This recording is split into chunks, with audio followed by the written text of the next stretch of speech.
Hi, good afternoon, everybody. We're back at the SDG Media Zone. We're coming live from the UN General Assembly, where we saw the general debate kick off this morning, and it's the second day of the SDG Summit.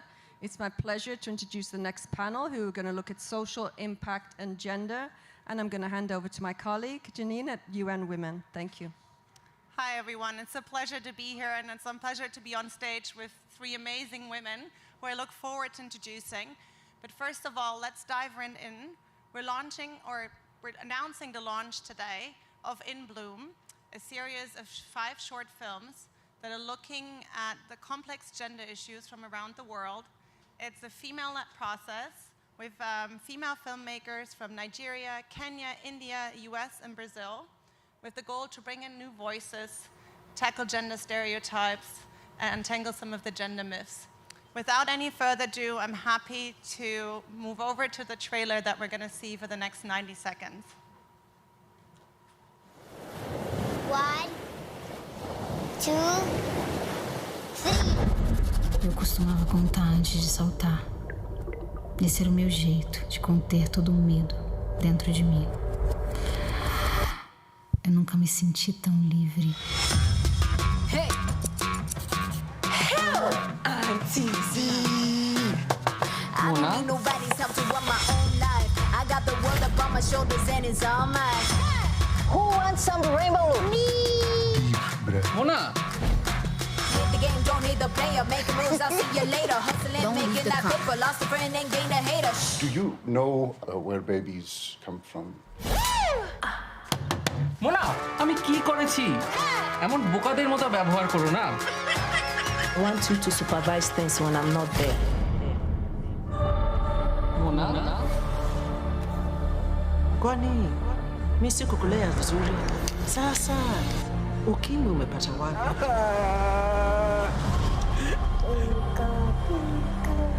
Some women were not meant to be mothers. I will destroy you all! Giving them the queen vibe, queen vibe, queen vibe, vibe. My name's Faye, and I menstruate. Giving them the queen vibe, queen vibe, queen vibe, vibe. শিয়ানা মেয়ে, ও তো একটা ছোট বাচ্চা।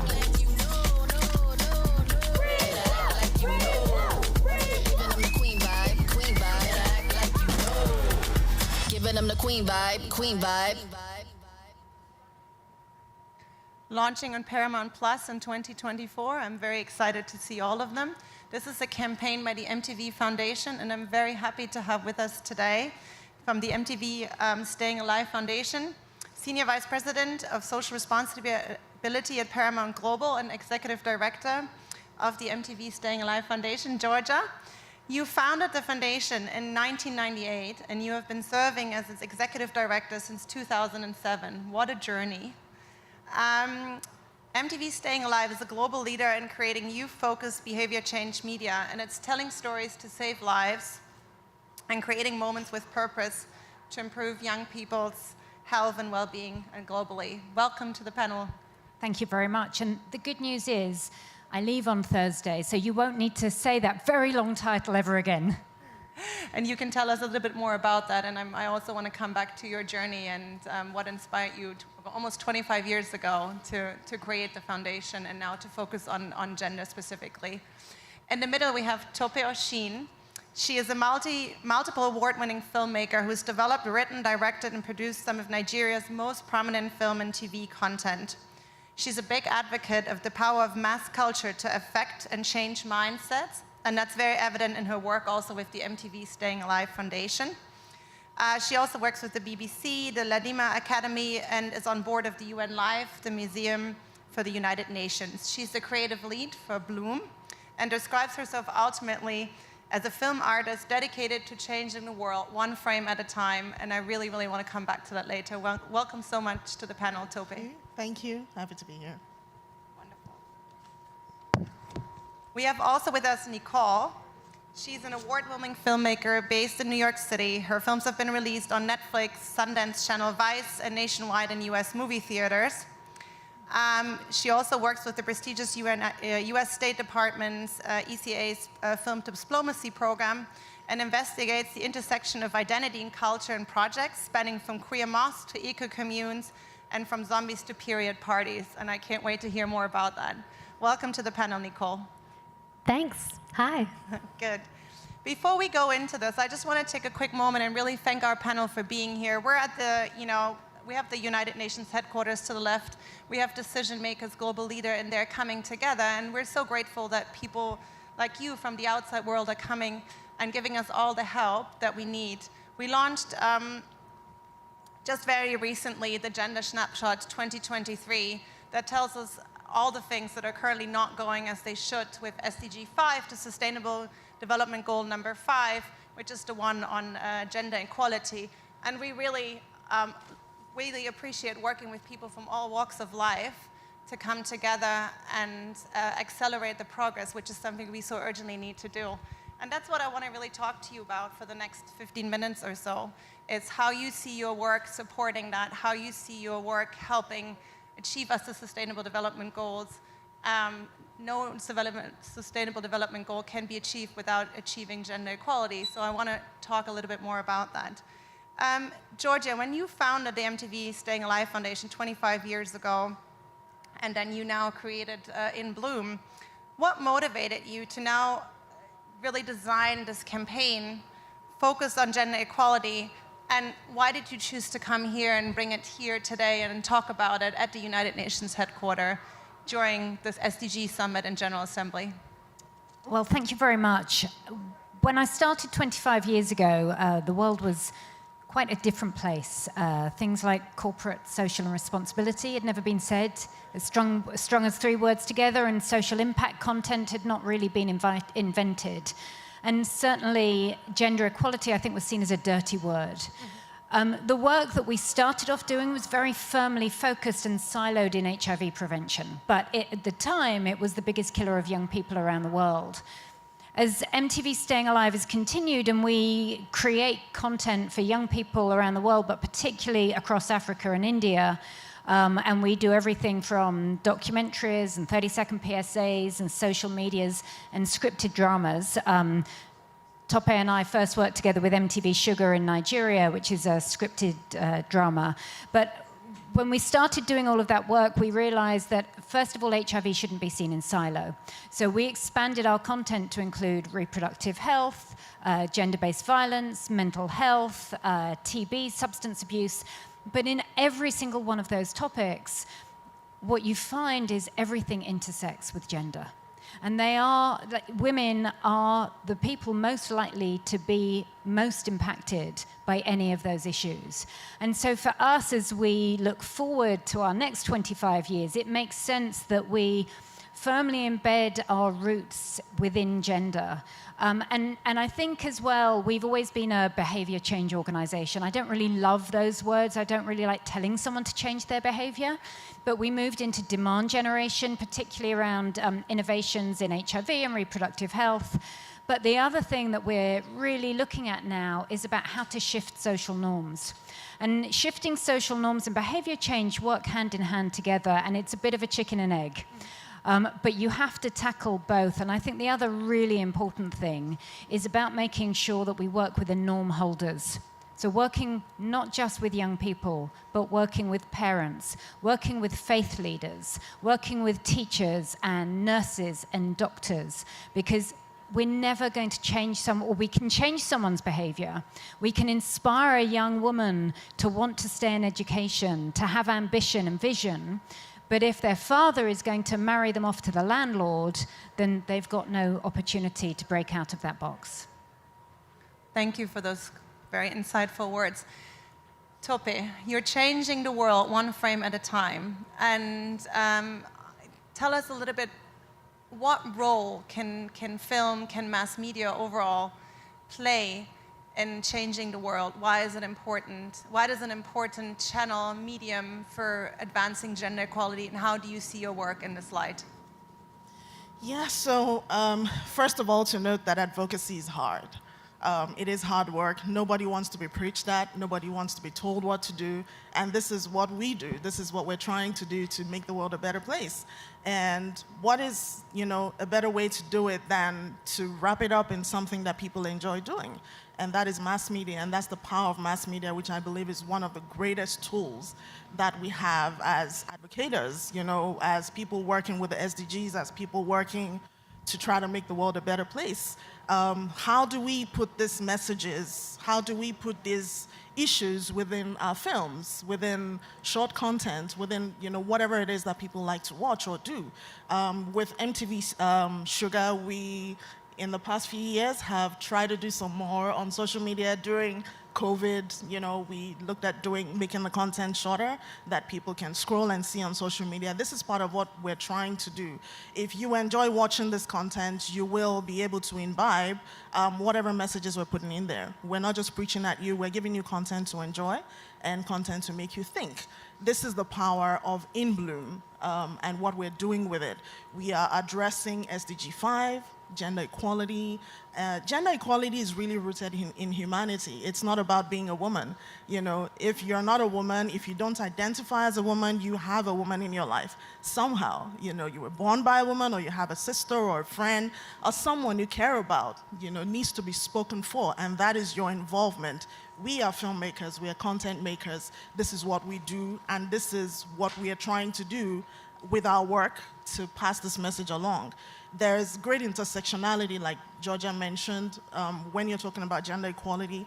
There comes economic empowerment. You know, here comes gender-based violence. Here comes agency, you know, being able to speak up for yourself. How do we encourage, you know, not just the victims to be able to speak up for themselves, to have a voice, but how do we also encourage and empower everybody around the victims to do better? You know, when we say we're trying to encourage behavioral change, it's part of what In Bloom is doing. We're presenting these 5 powerful stories by 5 powerful filmmakers who also are committed to this change, to say something, you know, about what is wrong, for people like them to watch, for people like every one of us to watch, every child, every adult, every father, every sister, to watch and see themselves in those stories, recognize what they're going through, or recognize what they're doing to other women or other people, you know, that are the victims, and think to themselves, I can make this change. These stories are as real as it gets, they're as raw as it is. Part of our mandate was to keep it real, to keep it raw, to keep it authentic. We are not running away, you know, from talking about some things. You realize when you see a film, like the one Nicole made, which is called Period, it cuts, you know, straight to the point. We are not running. So that's the whole essence of In Bloom, to get you to address those issues that we refuse to talk about, that concern gender equality, and see how we can move together from there. To make the world a better place, to do better, and to help these statistics look better, you know, as the years go by. And that's what we like to hear at the United Nations. We really want those statistics to improve, because those statistics are representing lives and everyone's lives, as you pointed out.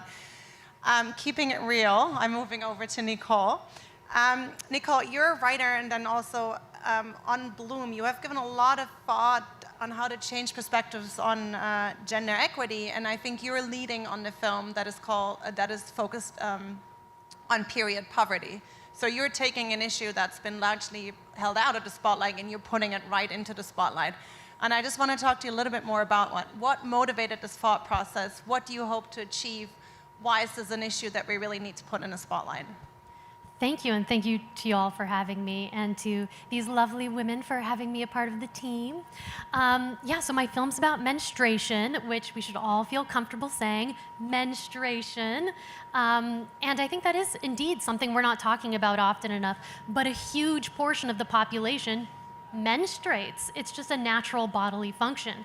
And it's something that has isolated menstruators from being able to participate in day-to-day life.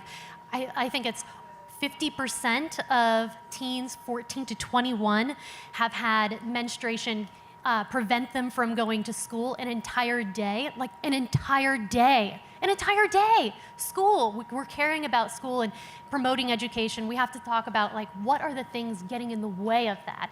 And dealing with period poverty and lack of access to menstrual products is one of those things. So that was something I wanted to address in my film, but it is a teen comedy, so it is a very approachable way to that topic by addressing it head on, but also kind of laughing about it because we can humor ourselves into a truth. And it's about a kid, a teen, Faye, who goes through her first period at school, and it prevents her from missing a day of classes. And she's like, hey, this is an issue. So she rallies her fellow students to have a school walkout advocating for free menstrual products in their school. And I won't let you know what happens because you'll have to watch the series, but that's sort of like the issue why I chose that. Thank you so much, and yeah, very excited to see that, and yeah, thanks to the work that you're all doing. We have a few minutes left, and I want to maybe leave with a little bit of a message of hope. We know that the statistics aren't great. We're lagging behind. We've been seeing things like COVID-19, which was really, unfortunately, reversed a lot of the progress that we have made. We're confronted with crises around the world, with climate change. Women around the world, girls around the world are facing enormous challenges. So what basically gives you hope, what gives you hope in your everyday work to keep pushing forward on this path, and you have been on this path for a very long time, and what motivates you as creative people and artists, writers, filmmakers to come into this process, and what's the world that you want to see going forward, and what's the world that you want to contribute to through your artistic processes? Ooh, it's a short question.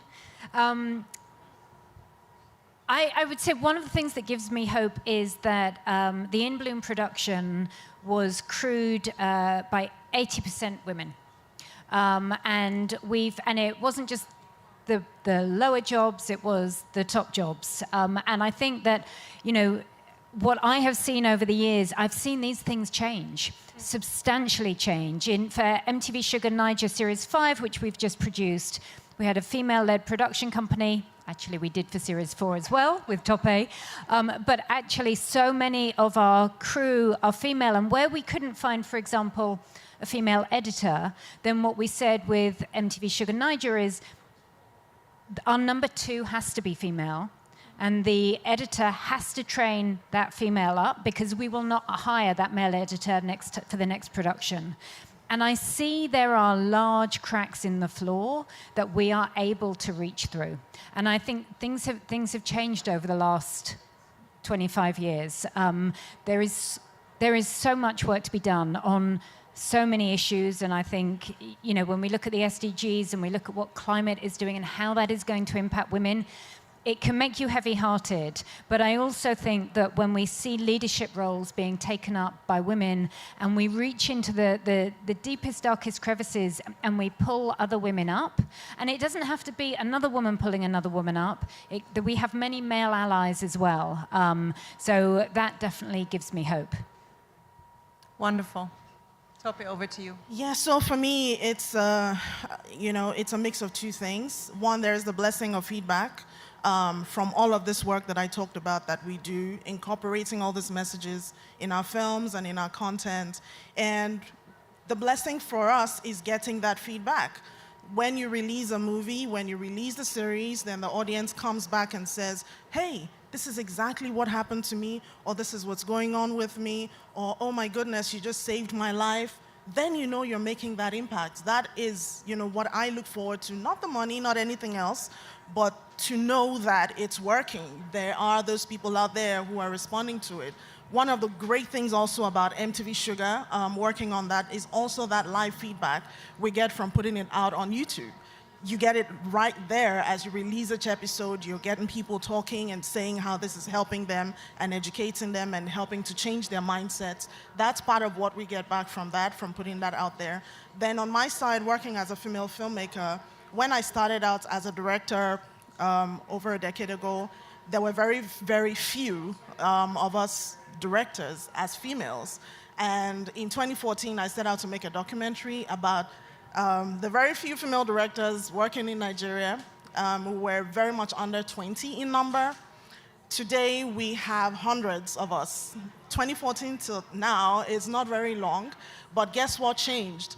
one of the things that was important to me and that I encouraged each one of the women I spoke with in the documentary was, what can we do when we work to make sure that we are pulling up others to join the number? And so I go on ahead and ensure that every set I'm on, there's at least 2 young ladies who want to be directors, who are there to watch, who are there to be empowered, and then having those workshops and training sessions. And all of these things added up. The number we have today of female in leading positions in film in Nigeria is nothing compared to what it used to be, because all of this is working. We're pulling each other up, we're adopting young female mentees, we're teaching them, we're having these workshops, where we're empowering them and helping them know and understand that it's okay to aspire. You can be here too, you can aspire to, you can do it too. So this is part of the work we're doing in front of the camera, behind the camera, in our daily lives, and it's part of what we brought into In Bloom as well. These are women, they're all women. In putting together our crew, we did the same thing Georgia said, encouraging women so that the statistics can get better. Can you do this? Okay, if you can't do it, how can we train you and help you get to where you want to be? So we're not just preaching it, but we're doing it as well and seeing the change that it's effecting in the world. Thank you so much. And over to Nicole for the last word. Yeah, so 2 fun things. One is that, at least in the US, about periods, menstrual products are being provided in schools in a number of states, not many, but a few. So I hope that things like this sort of project and others show people, hey, this is a good idea. Let's do this for more states. Let's do this for other places in the world. So I think there's hope there that is like the direction we're going in, and we're just giving a little push. And then the second thing is something about the filmmaking process that's been cool. So obviously a film about periods is gonna have a lot of pads. There's gonna be some makeup and set design around periods. And we did have a few men on set, and it was an interesting interaction because they were like, okay, what is a pad? Is this like how I do makeup for is that what a period looks? And it was really interesting to kind of introduce them and sort of normalize menstruation. And right there, hands-on. And I think just like seeing it, talking about it, that sort of like acclimated them to it. And I think if we just continue to do that, that's what's gonna be all over the world, so yeah. Great, thank you so much. Some amazing stories about blazing trails, bringing in other women, bringing in male counterparts, unbreaking, shattering some of these stereotypes, normalizing topics, and putting things into the spotlight that everyone needs to hear about. Thank you so much to our panel today. It was a pleasure having you here, and thanks for coming to the UN today. Thanks to you. Thank you.